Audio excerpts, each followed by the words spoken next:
வணக்கம் வெண்பெரிய யூடியூப் நண்பர்களே, நம்ம சேனலை சப்ஸ்கிரைப் பண்ணாத நண்பர்கள் சப்ஸ்கிரைப் பண்ணிக்கங்க. கூடவே பெல் ஐக்கானை கிளிக் பண்ணி வச்சுக்கோங்க. அப்போ தான் நம்ம போடக்கூடிய வீடியோ உடனுக்குடனே வந்து சேரும். நீங்களும் நம்ம டெலிகிராம் சேனலில் ஜாயின் பண்ணல அப்படின்னா மஸ்ட்டாக ஜாயின் பண்ணிக்கங்க. டிஸ்கிரிப்ஷன்லையும் ஃபஸ்ட் கமெண்ட்லையும் பின் பண்ணி வைக்கிறோம். வாங்க இன்றைக்கி வீடியோக்குள்ளே போகலாம். ஸோ அதுக்கு முன்னாடி லாஸ்ட் மேட்ச் நம்ம வீடியோ கொடுத்துருந்தோம் செமிஃபைனல் மேட்சஸ்க்கு. ஸோ அதில் ஒரு சில பிக்குகள் மஸ்ட்டாக நீங்கள் உள்ளே வச்சுக்கோங்க அப்படிங்கிற மாதிரியான விஷயங்கள் எல்லாமே சொல்லியிருந்தோம். ப்ளஸ் அதில் கேப்டன் விசி கூட கரெக்டாகவே கெஸ் பண்ணியிருந்தோம். அந்த ஃபஸ்ட் G% அப்படிங்கிற பிளேயர்ஸை நாம் கேப்டனாக யூஸ் பண்ணியிருந்தோம். பட் யூடியூப் மெம்பர்ஸுக்கு அது கொடுக்கல. ஜெனசன் விக்கெட் கீப்பிங் ஆப்ஷனில் இருக்கக்கூடிய பிளேயர்ஸ் இவங்களெல்லாம் ட்ரை பண்ணி பாருங்கள் அப்படிங்கிறது சொல்லியிருந்தோம். ஆல்மோஸ்ட் நியர் அப்படின்னு வந்து ஒரு சில பிளேயர்ஸ் நல்லா ஜிஎல் மிஸ் ஆயிருந்தது. ஸோ ஒரு நண்பர் ஆல்மோஸ்ட் நியர் ஒரே ஒரு பிளேயர்னால் மெகா ஜிஎலை மிஸ் பண்ணியிருந்தார். ஸோ தொடர்ந்து முயற்சி பண்ணுங்கள், வெற்றி கிடைக்க வாய்ப்பு இருக்கும். வாங்க இந்த மேட்ச்சு பிச் ரிப்போர்ட்லேருந்து கன்சிடர் பண்ணுவோம். கடைசி மேட்ச் ஃபைனல் ஒரு வாய்ப்பு ஏற்படுத்திக்கங்க. வாங்க பார்க்கலாம். ஃபஸ்ட்டு கிரவுண்ட் ரிப்போர்ட்டை பொறுத்த வரைக்கும் இந்த கிரவுண்டில் மொத்தமாக 15 மேட்ச் இது வரைக்கும் நடந்திருக்கு. பேட்டிங் ஃபஸ்ட் 5 முறையும், பேட்டிங் செகண்ட் 9 முறையும் வின் பண்ணியிருக்கிறாங்க. சேசிங்க்கு கொஞ்சம் இங்கே ப்ரிஃபரபுளாக இருக்குது. ரீசெண்ட் மேட்சஸ் எல்லாமே அதுதான் இருக்குது. இதுக்கான காரணம் அப்படிங்கிறது ஃபஸ்ட்டு பவுலிங் பண்ண டீமோட அட்வான்டேஜ் அப்படிங்கிறது கண்டிப்பாக இருக்குது. ஒரு டார்கெட் ஃபிக்ஸ் பண்ணி எடுத்துகிட்டு போகிறது உமன்ஸ் மேட்சை பொறுத்த வரைக்கும் பெஸ்ட்டாக இருக்கும். ஹை ஸ்கோர் வர்ற மாதிரி இருந்தால் மட்டும்தான் ஃபஸ்ட்டு பேட்டிங்க்கு அது ஃபேவரபுளாக முடியும். ஸோ அந்த ரீசன் திரும்பவும் சேசிங்க்கு கொஞ்சம் ஃபேவர் அப்படிங்கிறது பார்த்துக்கலாம். நம்ம பிக்கிங் பேஸில் பார்க்கும்போது எப்படி இருக்க வாய்ப்பு இருக்கும் அப்படின்னு சொல்லி செக் பண்ணிக்கலாம். லாஸ்ட் மேட்ச் 140+ அப்படின்னு எதிர்பார்த்தோம். ஸோ அதிலிருந்து ஒரு 5-6 ரன்ஸ் குறைவாக தான் வந்திருந்தது. அது இந்த மாதிரியான மேட்சுகள், அதாவது நாக் அவுட் சுச்சுவேஷன், ஒரு ஃபைனல், இந்த மாதிரியான ஒரு சுச்சுவேஷனில் இந்த மாதிரி இருக்க வாய்ப்புகள் அதிகம்தான். ஓகே, இங்கே ஹை ஸ்கோராக 170 வந்திருக்கு. ஸோ அந்தளவுக்கு இன்றைக்கி மேட்ச்சுக்கு எதிர்பார்க்க முடியுமானா கண்டிப்பாக பிலோ அப்படிங்கிறது தான் இருக்க வாய்ப்பு இருக்குது. லோ ஸ்கோராக 85 அப்படிங்கிறது இங்கே பதிவாயிருக்கு. ஸோ பிக்கிங் பேஸில் எப்படி இருக்கும் ஸ்கோர் அப்படின்னு சொல்லி பார்த்துக்கலாம். இப்போதைக்கு 150+, 50 பிலோவில் 13 முறை வந்திருக்கு. 170-89 2 முறை வந்திருக்கு. இந்த சீசனில் வந்ததான். ஸோ இந்த மேட்ச்சு 170+ அப்படிங்கிறது ரொம்பவும் வாய்ப்பு குறைவு தான். பிலோவாக இருக்க தான் சான்சஸ் அதிகம். ஓகேங்களா, 150க்குள்ளே ஸ்கோர் இருக்கிற மாதிரி வாய்ப்பு இருக்கும். இது நம்ம அந்த பிச் ரிப்போர்ட்டை கன்சிடர் பண்ணி பார்த்த விஷயத்தில் இருக்கக்கூடிய விஷயங்கள். ஸோ இதை தாண்டி நம்ம பிக்கிங் பேஸில் எப்படி இருக்கும் அப்படிங்கிறது, ஸோ நம்ம முழுமையாக நம்புறது இந்த பிக்கிங் பேஸுக்கு இருக்கக்கூடிய அமைப்பில் தான். பிச் ரிப்போர்ட்டை ஓரளவுக்கு மட்டும் கன்சிடர் பண்ணிக்கலாம். ப்ளஸ் யூஸ்டு ட்ராக்கை, ஸோ எந்த மாதிரி ட்ராக்கை யூஸ் பண்ணுறாங்க அப்படிங்கிறது. Last match used track, so அதனால தான் அந்த 10 ரன்ஸ் பிலோ அப்படிங்கிறது இருந்துச்சு. ஸோ இந்த மேட்ச் கொஞ்சம் ப்ரெஸ் ட்ராக் தான் யூஸ் பண்ணுவாங்க அப்படின்னு தோணுது. ஸோ அதனால் கொஞ்சம் ஸ்கோர் இருக்கலாம். பட் ஃபஸ்ட்டு பிக்கிங்கை பார்த்துக்கலாம். டாப் 4 பிக்கிங் அப்படின்னு பார்த்துட்டிங்கன்னா அது ஆல்ரெடி பார்த்துருப்பீங்க. ஸோ திரும்ப பேட்டிங்கை சார்ந்து விக்கெட் கீப்பிங்கை சார்ந்து தான் டாப் 4th பிக் இருக்குது. இது சேஞ்ச் ஆகலாம். ஸோ அது இன்டர்சேஞ்ச் ஆகும். டைமில் நோட் பண்ணிக்கோங்க. டாப் 3-4 அப்படிங்கிறது எங்கே இருக்குது அப்படின்ட்டு. இப்போது டாப் 3 ஆல்ரவுண்டர்லேயும் 4th பிக் விக்கெட் கீப்பிங்லேயும் இருக்குது. ஸோ இப்படி இருக்கும்போது ஓரளவுக்கு ஸ்கோர் வரும் அப்படிங்கிறத நம்ம ப்ரிடிக்ட் பண்ண முடியும். இது மாறி பேட்டிங்க்கு வந்தாலும் ஸோ அதே சுச்சுவேஷன் தான். இதுவே ஆல்ரவுண்டருக்கு போச்சுன்னா கண்டிப்பாக ஸ்கோர் அதிகமாக இருக்காது அப்படிங்கிறதையும் நோட் பண்ணிக்கோங்க. 130 அப்படிங்கிற ரேஞ்சுக்கு ஸ்கோர் இருக்க வாய்ப்பு இருக்குது. ஸோ அந்த ரேஞ்சுக்கு யோசிக்கலாம். ஓகே, இப்போ நம்ம கிரெடிட் பேஸில் பார்த்துக்கலாம். லாஸ்ட் மேட்ச்சே நம்ம கிரெடிட் பேஸில் கொடுத்ததில் கிட்டத்தட்ட டிராப்டு பிளேயர்ஸ் 8ல் ஒரு சின்ன இன்டர்சேஞ்ச் ஆகும் அப்படின்னு சொல்லி சேஞ்ச் ஆனாலும் ஒரு சான்ஸ் இருக்குது அப்படின்னு சொல்லியிருந்தோம். ஸோ அது எப்படி ஆயிருந்தது அப்படின்னு பார்த்தீங்கன்னா 8.5ல் 2 பிளேயர் அப்படிங்கிறத மேக்ஸிமம் பிக் பண்ண பார்த்துருப்பீங்க. ஸோ அங்கே ஒரே ஒரு பிளேயரும் 8ல் 4 பிளேயர் அப்படிங்கிற மாதிரி வந்துடுச்சு. இந்த சேஞ்சஸ் கண்டிப்பாக இருக்கும். ஸோ இந்த மேட்சுமே கிட்டத்தட்ட உங்களுக்கு பிளேயர்ஸ் அதிகமாக இருப்பாங்க கிரெடிட்டை பொறுத்த வரைக்கும். அதாவது 8 எபோவில் நிக்கோல்ஸ் பால்டன் 8 கிரெடிட்டுக்கு இன்க்ரீஸ் பண்ணிக்கிறாங்க. சி வெப் இருக்கிறாங்க. ஸோ இந்த 2 பிளேயரை நம்ம பிக் பண்ணல. ஸோ ஒரு 13 பிளேயர்ஸ் உள்ளே இருக்காங்க. ஸோ இதில் 2 பேரை நம்ம பிக் பண்ணல. ஸோ அப்போ 8 மட்டும் நம்ம மிஸ் பண்ணிவிட்டு தனியாக நான் உங்களுக்கு காட்டிடுறேன். ஸோ 8ல் தான் அதிகமான பிளேயர்ஸ் இருக்காங்க. ஸோ அவங்கள மிஸ் பண்ணிவிட்டு 8.5, 9 அப்படிங்கிறதுல மட்டுமே கிட்டத்தட்ட உங்களுக்கு 8 பிளேயர்ஸ் உள்ளே இருக்காங்க. ஓகேங்களா, ஸோ இந்த 8 பிளேயர்ஸில் எந்த மாதிரி பிக் பண்ணலாம், ஸோ எப்படி மிஸ் பண்ணலாம் அப்படின்ட்டு. ஸோ இது திரும்பவும் சொல்கிறோம், இது இந்த இடத்துல இருக்கக்கூடிய மைனஸ் ப்ளஸ் அப்படிங்கிறது இதுதான். ஒரு கிரெடிட்டில் குறைவான பிளேயர்ஸ் வந்துச்சுன்னா, இப்போ 9ல் குறைவாக வந்துட்டாங்கன்னா 8.5ல் கொஞ்சம் அதிகமான பிளேயர்ஸ் வர வாய்ப்பு இருக்கும். அல்லது 9ல் அதிகமாக வந்துட்டால் 8.5ல் கொஞ்சம் குறைவான பிளேயர்ஸ் அப்படிங்கிற மாதிரி வாய்ப்பு இருக்கும். எக்ஸாம்பிளுக்கு இந்த 9 கிரெடிட் பிளேயர்ஸில் 4 பிளேயர் இருக்காங்க. ஸோ இங்கே கண்டிப்பாக நீங்கள் அதிகமாக ஃபிட் பண்ண பார்ப்பீங்க, அல்லது ஈவனாக ஃபிட் பண்ண பார்ப்பீங்க. 2 பிளேயர் அல்லது 3 பிளேயர் இந்த மாதிரி தான் யோசிப்பீங்க. ஓகேங்களா? சரி, ஓகே. இப்போது 2 பிளேயர் அப்படின்னு பிக் பண்ணால் நீங்கள் 8.5ல் இருந்தும் 2லிருந்து 3 பிளேயர் வரைக்கும் ஃபிட் பண்ணிக்கலாம். ஃபஸ்ட்டு மைண்ட் செட் இதை வச்சுக்கோங்க. 9ல் 3 பிளேயர் ட்ரீம் டீம் வந்தால், நம்ம பிட் பண்ணுறத விட ட்ரீம் டீம் வந்தால் 8.5ல் கண்டிப்பாக குறைவான பிளேயர்ஸ் வர வாய்ப்பு இருக்கும். ஒரே பிளேயரோட ட்ராப் ஆக வாய்ப்பு இருக்கும். ரொம்ப ரொம்ப கிரீட்டை வச்சு இந்த மேட்ச்சை நீங்கள் பிக் பண்ண போனீங்கன்னா ரொம்ப கஷ்டமாக இருக்கும். ஓகேங்களா? இது பொதுவாக சொல்கிற விஷயம். என்னுடைய சஜஷன் அப்படின்னு சொல்லி இந்த இதில் பார்த்தோம் அப்படின்னா, கண்டிப்பாக இதில் 1 அல்லது 2 பிளேயர் வரைக்கும் கூட ட்ராப் பண்ணலாம் இந்த மேட்சை பொறுத்த வரைக்கும். ஃபைனல் மேட்ச்சு ஞாபகம் இருக்கட்டும். ஸோ டிஃப்ரெண்ட் செனாரியோவில் மேட்ச் அமைய வாய்ப்பு இருக்கலாம். ஸோ 1 or 2 அப்படிங்கிறது தான் இங்கே கம்பல்சரி வாய்ப்பு. சேஃபாக போகிறவங்க 2 பிளேயர், அப்போது கண்டிப்பாக ஒரு பிளேயரை ட்ராப் பண்ணுங்கள். ஓகேங்களா? ஸோ நீங்கள் 2வது பிளேயராக இப்போ ஒரே ஒரு பிளேயர் தான் நீங்கள் எடுக்க போகிறீங்க அப்படின்னா மட்டும் 9 கிரெடிட்டில் ரோட்ரிகஸை நீங்கள் உள்ளே வச்சுக்கிற மாதிரி வரும். லாஸ்ட்டு மேட்ச் ரோட்ரிகஸ் இம்பார்ட்டண்ட் அப்படின்னு சொல்லியிருந்தோம். ஸோ இந்த மேட்ச்சு எக்ஸைட்டாக சொல்ல முடியாது, ஏன்னா பர்சன்டேஜ் விகிதம் மாறிட்டே இருக்குது. இப்போதைக்கு இங்கே ஒரு பிளேயர் மட்டும்தான் வர்றாங்க ஆல்ரவுண்டரில் 9ல் அப்படின்னா மட்டும் ரோட்ரிகஸ். அதர்வைஸ் 2 பிளேயர் ஆல்ரவுண்டர் இல்லைன்னா ஸ்கிப் பண்ணுற மாதிரியும் கூட வரலாம். ஸோ ரொம்ப ரேராக 3 9 கிரெடிட்னா எடுத்துக்கங்க. பட் அடுத்து இருக்கக்கூடிய 8.5ல் நீங்கள் ஒரு பிளேயர் மட்டும் யூஸ் பண்ணுற மாதிரி வரும். ரொம்ப மேட்லி ரிஸ்க்கான மேட்சஸ் இது. ஸோ அதை நம்ம சொல்லிக்கலாம். ஓகே, என்னுடைய கெஸ்ஸு அப்படிங்கிறத திரும்ப நான் சொல்லிடுறேன். இந்த 3ல் 1 or 2 ஒரு பிளேயரை கண்டிப்பாக ட்ராப் பண்ணுங்கள். ஸோ 8.5 பொறுத்த வரைக்கும் இந்த 4ல் ஒரு 2 பிளேயர் வரைக்கும் அதிகபட்சமாக யூஸ் பண்ணலாம். ஓகே, இப்போ இந்த 2 கிரெடிட் மட்டும் பார்த்துருக்கோம். அடுத்து 8 கிரெடிட் பிளேயர்ஸ்னால் Nicole Bolton, C Webb, C0, Hamilton. So இங்கே ஒரு 4 பிளேயர் இருக்காங்க.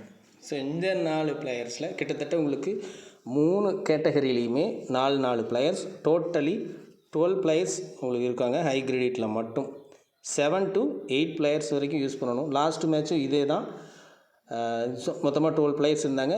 7 பேர் ட்ரீம் டீம் வந்திருந்தாங்க. கொஞ்சம் செக் பண்ணிக்கோங்க. ஸோ அப்போது 4 பிளேயர் அங்கே அடி வாங்கியிருந்தாங்க, வராமல் போயிருந்தாங்க. இந்த மேட்சும் அதே போல் 3 அல்லது 4 பிளேயர் ட்ரீம் டீம் என்டர் ஆகாமல் இருக்க வாய்ப்பு இருக்குது. ஸோ 9ல் 2 பிளேயரோ ஒரு பிளேயரோ ட்ராப் பண்ணணும். 8.5ல் ஒரு பிளேயரையோ 2 பிளேயரையோ ட்ராப் பண்ணணும். அதே மாதிரி 8ல் ஒரு 2 பிளேயர் வரைக்குமே ட்ராப் பண்ணுற மாதிரி வரும். ஸோ இந்த லிஸ்ட்டில் இதில் குறிப்பாக சொல்லணும் அப்படின்னா, நீங்கள் 9 கிரெடிட்டில் ட்ராப் பண்ணுற இடத்துல சி வெப் மாதிரியான பிளேயர்ஸ், ஸோ எம்ஆர் உமன் ஃபேவர் அப்படின்னா கண்டிப்பாக ட்ரை பண்ணுங்கள். எம்ஆர் ஃபேவர் அப்படிங்கும்போது சி வெப்பை யூஸ் பண்ணலாம், ஒரு சான்ஸ் இருக்குது. அதே போல் இந்த டீம் பொறுத்த வரைக்கும் இவங்க தான் ஃபேவர் அப்படி இருக்க, பிஹெச் தான் திரும்பவும் டாமினேட் பண்ணுதுன்னா கண்டிப்பாக இந்த 2 பிளேயர், லாஸ்ட் மேட்ச் 2 பிளேயருமே இன்னும் இருந்தாங்க. இந்த மேட்ச் ஏதாவது ஒரு பிளேயருக்கான வாய்ப்பு இருக்க சான்சஸ் இருக்குது. ஓகேங்களா? ஸோ இந்த இடத்துல கிரெடிட்டை பேஸ் பண்ணி இப்படி ஸ்டப் பண்ணிக்கங்க. Low credit players plus low பர்சன்டேஜில் இருக்கக்கூடிய பிளேயர்ஸு 4 பிளேயர்ஸு உள்ளே கொண்டு வர பாருங்கள் இந்த மேட்ச்சை பொறுத்த வரைக்கும். ஸோ பர்சன்டேஜ் ரீதியாக நீங்கள் செக் பண்ணிங்கன்னா கண்டிப்பாக இந்த மேட்ச்சு 6லிருந்து 7 பிளேயர் பர்சன்டேஜ் ரீதியாக உள்ளே இருக்கிற மாதிரி. ஓகேங்களா? ஸோ 6 to 7 அப்படிங்கிறது நீங்கள் மேக்ஸிமம் 7 பிளேயர்ஸ் ஹை பிக்கில், 4 பிளேயர்ஸ் லோ பிக்கில் அப்படிங்கிற மாதிரி ட்ரை பண்ணுங்கள். அதுவே போதுமானதாக இருக்கும். ஸோ இப்போது பர்சன்டேஜ் ரீதியாக நம்ம செக் பண்ணிக்கலாம். இது புரிஞ்சிருக்குன்னு நினைக்கிறேன் இப்போ சொல்கிற விஷயங்கள். ஓகே, 25 பிலோ அப்படிங்கிற இடத்துல கிட்டத்தட்ட 5 பிளேயர்ஸ் இருக்காங்க. ஸோ இந்த மாதிரி இருக்கும்போதே உங்களுக்கு நான் சொல்லியிருக்கேன். ஸோ ஒரு பிளேயர் அப்படிங்கிறத நீங்கள் இங்கே பிக் பண்ணணும். ஸோ லெவல்ஸ் சேஞ்ச் ஆகுதா அப்படின்னு மட்டும் செக் பண்ணுங்கள். அப்படி சேஞ்ச் ஆகலைங்கிற பட்சத்தில் இங்கேருந்து ஒரு பிளேயர் உங்களுக்கு பார்த்தோன்னே டக்குன்னு எல்ஹாரிஸை எடுக்கலாம் அப்படிங்கிற மாதிரி ஃபீல் வரும். ஸோ அவங்கள மட்டும் யூஸ் பண்ண வேண்டாம். ஸ்டெலன்பர்க், கிரீவன்ஸ், ஸோ இவங்களில் யாராவது ஒருத்தரை கூட நீங்கள் ட்ரை பண்ணி பார்க்கலாம். ஓகே, இது ஒரு சினாரியோ. பேட்டிங்கில் சில நேரங்களில் பிளேயர்ஸே வராமல் இந்த மாதிரியான மேட்ச்சில் பவுலிங் பேஸில் மட்டும் பிளேயர்ஸ் நிறையா வருவாங்க. ஸோ அந்த மாதிரி நடக்குது அப்படின்னா இந்த 2 பிளேயர்ஸ் சேம் கிரெடிட்டில் இருக்கக்கூடிய இந்த 2 பிளேயர்ஸில் ஒரு பிளேயர் ட்ரீம் டீம் என்டர் ஆகிறதுக்கு வாய்ப்பு இருக்கும். ஓகேங்களா? ஸோ ஒரு பிளேயர் இங்கேருந்து ட்ரீம் டீம் வர்றதுக்கான சான்சஸ் இருக்குது. ஒரு பிளேயரை பிக் பண்ணிக்கங்க. அடுத்து 25 to 50 அப்படிங்கிற இடத்துல ஓகே, நிக்கால்ஸ் பால்டன் இந்த லிஸ்ட்டில் தான் நம்ம மிஸ் பண்ணிட்டோம். ஓகே, நிக்கால்ஸ் பால்டனையும் சேர்த்திங்க. நிக்கால்ஸ் பால்டனையும் சேர்த்து கணக்கு வச்சுங்க. 6 பிளேயரில் ஒரு பிளேயர் அப்படிங்கிற மாதிரி. ஸோ அடுத்தது இல்லிங்வொர்த். ஸோ இந்த 2 பிளேயர் ஓகே நம்ம மிஸ் பண்ணியிருக்கோம். ஸோ அந்த 5 பிளேயர் கூட சேர்த்து, ஆனால் இவங்க 25 ப்ளஸ் அப்படின்னு வர்றதுக்கு வாய்ப்பு இருக்குது. ஸோ அது கொஞ்சம் செக் பண்ணிங்க. கிரீவன்ஸ், பிரெஸ்ட்விச், ஓகே 7 பிளேயர். அப்படியே சொன்னது சின்ன மிஸ்டேக் இருக்குது. ஓகே, ஸோ இப்போது இந்த 2 பேரும் 25 தான். ஓகேங்களா?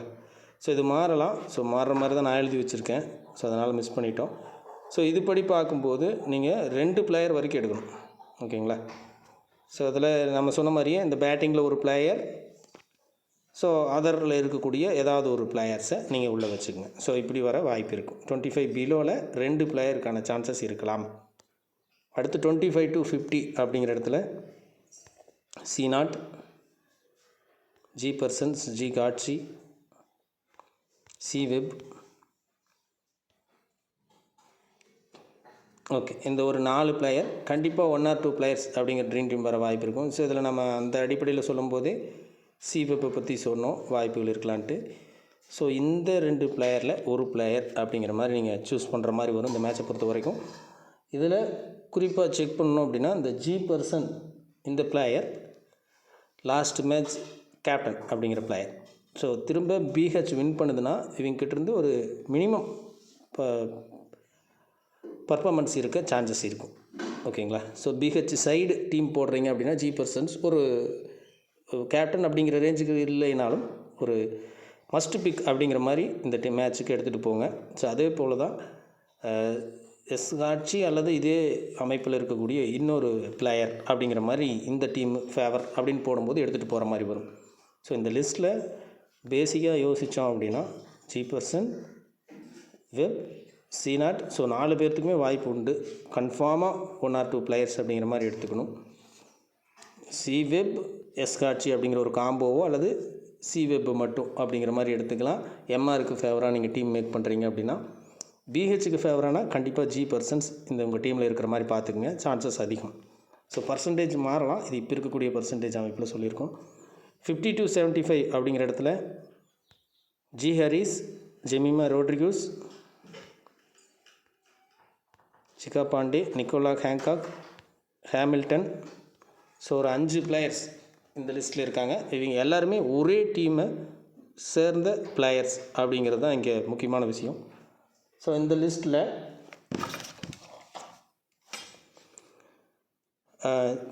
மினிமம் 2 பிளேயர் கம்பல்சரி வர வாய்ப்பு இருக்கும். இந்த பர்சன்டேஜ் ரீதியாக பார்க்கும்போது இந்த 3 பிளேயரில் கம்பல்சரி ஒரு பிளேயர் வந்தே ஆகணும். ஸோ இப்போ எப்படி BHக்கு ஃபேவராக நீங்கள் டீம் மேக் பண்ணும்போது G பர்சன்ஸை உள்ளே எடுக்க சொன்னோம். ஸோ அவங்களுக்கு சப்போர்ட் பண்ணக்கூடிய ரோலில் இந்த 3ல் ஒரு பிளேயர் கம்பல்சரி இருக்க வாய்ப்பு இருக்குது. ஸோ இந்த 3ல் கன்ஃபார்மாக ஒரு பிளேயர் அப்படிங்கிற மாதிரி யூஸ் பண்ணுங்கள். ஸோ இதில் இந்த 2 பிளேயரில் ஒரு பிளேயர் அல்லது பவுலிங் ஃபேவராக மேட்ச் மூவ் ஆகுது அப்படின்னா இங்கிருந்தே 2 பிளேயர் அப்படிங்கிற மாதிரி டீம் எடுக்க ட்ரை பண்ணுங்கள். இந்த பர்சன்டேஜ் இங்கிருந்து வரக்கூடிய பிளேயர்ஸ் ஸோ வின் ஆனாலும் லாஸ் ஆனாலும் இந்த டீம்லேருந்து இந்த பர்சன்டேஜில் பிளேயர்ஸ் வருவாங்க. ஸோ 50 to 75 BHயில் இருக்கிற பிளேயர்ஸு ரொம்ப இம்பார்ட்டண்ட்டாக இருக்க வாய்ப்பு இருக்குது. ஸோ அடுத்து 75 to 100 அப்படிங்கிற இடத்துல ஸோ டாப் மோஸ்ட் பிக்குகள் எல்லாமே இருப்பாங்க. ஸோ கிட்டத்தட்ட 6 பிளேயர்ஸ். ஸோ அந்த 6 பிளேயர்ஸில் ஸோ இங்கே பார்த்தீங்க அப்படின்னா 2 டீமுக்கும் ஓரளவுக்கு அப்படிங்கிற மாதிரி இருக்கும். MR உமன் வின் பண்ணுறாங்க அப்படின்னா இந்த 3 பிளேயரில் நீங்கள் அப்படியே கூட ஃபிட் பண்ணலாம். ஜெனசனை கட் பண்ணுற மாதிரி எடுத்துகிட்டு கூட ஃபிட் பண்ணுற மாதிரி வரும். இது ஒரு scenario, one side game scenario. So இதில் இப்போ இந்த அமைப்பில் நீங்கள் 9 கிரெடிட்டு இதெல்லாமே பார்த்துருப்பீங்க ஃபஸ்ட்டு நம்ம ஸ்டப் பண்ணதில். அப்போ இந்த இடத்துல என்ன ஆகுது, வெரஹாம் ஒரு இம்பார்ட்டண்ட் பிளேயராக உள்ளே வர்றாங்க. இது எம்ஆர் உமன் வந்து வின் பண்ணுறதுக்கு வாய்ப்பு இருக்கிற மாதிரி இருந்துச்சு அப்படின்னா வெரஹாம் கிட்ட பர்ஃபார்மன்ஸ் இருக்க வாய்ப்பு இருக்குது. ஸோ இது கேப்டன் லிஸ்ட்டு கிடையாது, பர்ஃபார்மன்ஸ் இருக்கும் அப்படிங்கிற மாதிரியான ஒரு சில பிளேயர்ஸை ஃபில்டர் பண்ணுற அமைப்பு. ஓகேங்களா? ஸோ இதை எடுத்துக்கணும். ஸோ இந்த 2 பிளேயர் வின் பண்ணுறாங்கன்னா அப்படியே எடுத்துக்கலாம், இல்லைன்னா ஒரு பிளேயரை மிஸ் பண்ணி நீங்கள் ட்ரை பண்ணி பார்க்கலாம். ஓகே, கிட்டத்தட்ட ஆல்மோஸ்ட் கொடுத்துட்டோம். இப்போ கேப்டன் விசி ஆப்ஷன்ஸ். ஸோ இது ரொம்ப டிஃபிகல்ட்டான ஒரு விஷயம். ஸோ இந்த மேட்சை பொறுத்த வரைக்கும் ஃபைனல்ஸ் அப்படிங்கிறது இப்படி தான் இருக்கும். ஸோ ஆல்ரவுண்டரில் டாப் 4 பிக் அப்படிங்கிறது ஆல்ரவுண்டர் விக்கெட் கீப்பர் அப்படின்னு இருக்குது. ஸோ இந்த சினாரியோ வந்து லாஸ்ட் மேட்ச் மாதிரியே தான், ஓரளவுக்கு ஸ்கோர் வரலாம் அப்படிங்கிற ஒரு இடம். ஸோ மேக்ஸிமம் உமன்ஸ் மேட்ச்சில் ஃபைனல் அப்படிங்கிற மாதிரியான மேட்செல்லாம் எப்படி இருக்கும் அப்படின்னா 120 வர்றதே பெரிய விஷயமா இருக்கும். ஸோ அப்படி இருக்கிற இடத்துல 130 140 அப்படிங்கிற ஸ்கோர் வர சான்சஸ் இருக்கும் இந்த மேட்சும். ஓகே, ஸோ ஏன்னா டாப் 4ல் விக்கெட் கீப்பிங் அப்படிங்கிற ஒரு பிக்கு இருக்குது. ஸோ ரைட்டு, இது ஓகே. கேப்டன் ஆப்ஷன்ஸ் எங்கே இருக்கும் அப்படின்னு கேட்டிங்கன்னா டாப் 3யும் ஆல்ரவுண்டர் பொசிஷனில் இருக்காங்க. ஸோ இந்த மாதிரி அமைப்பு இருக்கும்போது டாப் கேப்டன் டாப் விசியும் ஆல்ரவுண்டரில் தான் இருக்க வாய்ப்பு இருக்குது. ஸோ அதை மட்டும் நம்ம செக் பண்ணிவிட்டு கேப்டன் ஆப்ஷன் எப்படி மூவ் ஆகலாம் அப்படிங்கிறத மட்டும் பார்த்துக்கலாம். ஓகேங்களா? ஸோ இது எல்லாமே நான் இந்த வீடியோ கொடுக்குற அமைப்பே எதுன்னா, ஸோ இது நம்ம சொல்கிற விஷயங்கள் எஜுகேட் பண்ணுற ஒரு சில விஷயங்களை நீங்கள் புரிஞ்சுக்கிட்டு நீங்கள் மற்ற மேட்ச்சுகளுக்கு கூட அப்ளை பண்ணுவீங்க அப்படிங்கிறது தான் என்னோடய நோக்கம். ஸோ அதனால தான் முழுமையாக என்னென்ன பண்ணுறோங்கிறது கூட நான் நீங்கள் சொல்கிறேன். ஸோ அதனால தான் லென்த்தாக வீடியோ வளவல அப்படின்னு இருக்கிற மாதிரி இருக்கும். ஓகேங்களா? டாப் கேப்டன் டாப் விசி ஆல்ரவுண்டரில் தான் இருக்குது. ஸோ இந்த அமைப்பில் மோஸ்ட்லி எப்படி ரிவால்வ் ஆகும் அப்படின்னா ஆல்ரவுண்டர் அல்லது பவுலர்ஸ் அப்படிங்கிறதுக்கு ப்ரியாரிட்டி அதிகம். ஓகேங்களா? ஸோ ஒரு சாய்ஸ் விக்கெட் கீப்பிங்க்கு போகலாம் அப்படின்ட்டு இந்த லாஸ்ட் மேட்ச்சை அப்படி தான் ஃபீல் பண்ணியிருந்தோம். பட் ஆனால் ஸோ இது மேட்ச் வந்து ரொம்ப முக்கியமான மேட்ச்சு. பவுலிங் ஃபேவரில் யார் ஸ்ட்ராங்காக இருக்காங்களோ அவங்க வின் பண்ணுவாங்க எப்போவுமே ஃபைனலில். ஸோ இந்த சுச்சுவேஷன் அப்படிங்கும்போது அப்போ என்ன ஆகும், ஆல்ரவுண்டர் பவுலர் அப்படிங்கிறது தான் இங்கே வர்றதுக்கான வாய்ப்பு அதிகம். ஸோ ஆல்ரவுண்டர் பவுலரில் இந்த டாப் 4 ஆல்ரவுண்டர்ஸ் ரொம்பவும் இம்பார்ட்டண்ட்டு. ஸோ இவங்க வந்து கேப்டனாக வர்றதுக்கு வாய்ப்பு உள்ளவங்க. பட் ட்ராப் ஆகிறதும் இங்கே தான் இருக்குது. ஸோ அதையும் கவனமாக பார்த்துக்குங்க. பவுலர்ஸை பொறுத்த வரைக்கும் என்னுடைய ஒரு சின்ன பாயிண்ட் ஆஃப் வியூவில் பெருசாக எதிர்பார்க்கப்படாத சில பிளேயர்ஸை நீங்கள் ட்ரை பண்ணி பார்க்கலாம். இந்த ஹாட்ஜி, இல்லிங்வொர்த்து, நிக்கோலா ஹேங்காக், ஸோ இந்த மாதிரியான பிளேயர்ஸை ட்ரை பண்ணலாம். ஸோ கேப்டன் ஆப்ஷனுக்கு. ஸோ ஓகே, ஸோ இந்த மாதிரி பிளேயர்ஸை கேப்டனாக யூஸ் பண்ணுங்கள். ஓகே, பிடிச்சிருக்கும். மீண்டும் ஒரு அடுத்த சீரீஸில் நம்ம வீடியோ தொடரலாம். நன்றி, வணக்கம்.